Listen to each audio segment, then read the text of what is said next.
সবাইকে ধন্যবাদ। আজকে আমার এই পেঁয়াজের জমিতে স্প্রে করব। এটা হচ্ছে সুলতান পেঁয়াজের জমি। এই যে এইরকম পেঁয়াজের সাইজ। পেঁয়াজটা হচ্ছে 60 দিন বয়স। 60 দিন বয়সে এখন আমি স্প্রে করব। পেঁয়াজগুলো যে নামতেও শুরু করেছে, যে এরকম পরিবেশ। তো এটা হচ্ছে সুলতান। আর ওই যে ওইদিকে আছে আমার সেই রঙ্গিলা 7, ওটাও দেখাচ্ছি। এই যে এটা সেই রঙ্গিলা 7 পেঁয়াজ। এটা আমি 3 সেচ দিয়েছিলাম। তো 3 সেচ দেওয়ার পরে গাছগুলো অনেক মোটা মোটা, অনেক সুন্দর এইরকম পরিবেশ।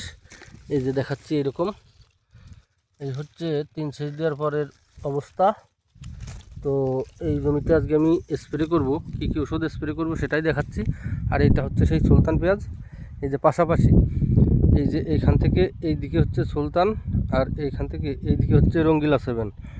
তো দুটা পেঁচে একবারে এখন স্প্রে করব। ওই যে ওইখান থেকে টিউবওয়েল থেকে আমি জল তুলে স্প্রে করব, কী কী ওষুধ স্প্রে করব সেটাই দেখাচ্ছি।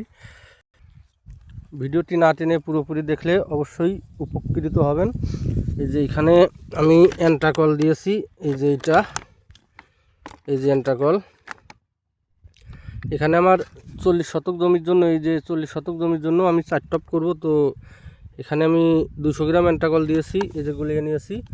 সাথে দেবো একটা ভিটামিন, এটা হচ্ছে পিজিআর, গ্রিন টনিকের এটা পিজিআর।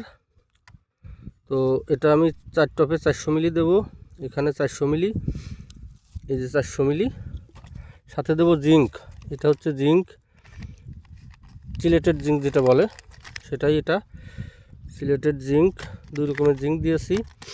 তো এটাই 2 টপ, এটাই 2 টপ দিয়ে 4 টপ হবে। আর বিষ আছে এখানে, এই যে লুফেনিউরুন এবং অ্যাবামেকটিন ব্যানজোয়েট গ্রুপের ডিয়ালুপ। এটা এই যে নিউ এগ্রো ইন্ডাস্ট্রিজের একটি বিষ। সাথে আমি একটা বিষ দেবো হচ্ছে ইমিটাপ, এটা হচ্ছে ইমিডাক্লোরোপিডের বিষ। এটা দেব পরিমাণ মতো। এটা আমি এক একটা টপে এক এক পাতা দিয়ে দেব।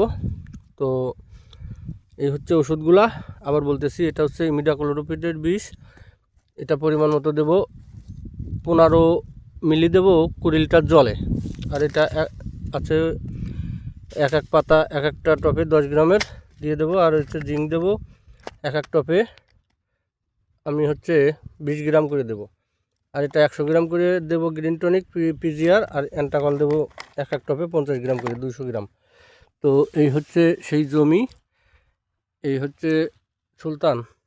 আর ওইদিকে দেখালাম, ওইটা হচ্ছে রঙ্গিলা 7। তো ওষুধগুলো কেমন কাজ করে আজকে স্প্রে করার 4 থেকে 5 দিন পরে আমি আবার ভিডিও করে দেখাবো। তো আশা করি ভালো লাগবে। এই যে এইখান থেকে আমি এই সিস্টেমে জল তুলি প্রত্যেকবারই এইরকম। এই যে একবার জল তো চলে গেছে, তো আবার তুলব। ধন্যবাদ সবাইকে।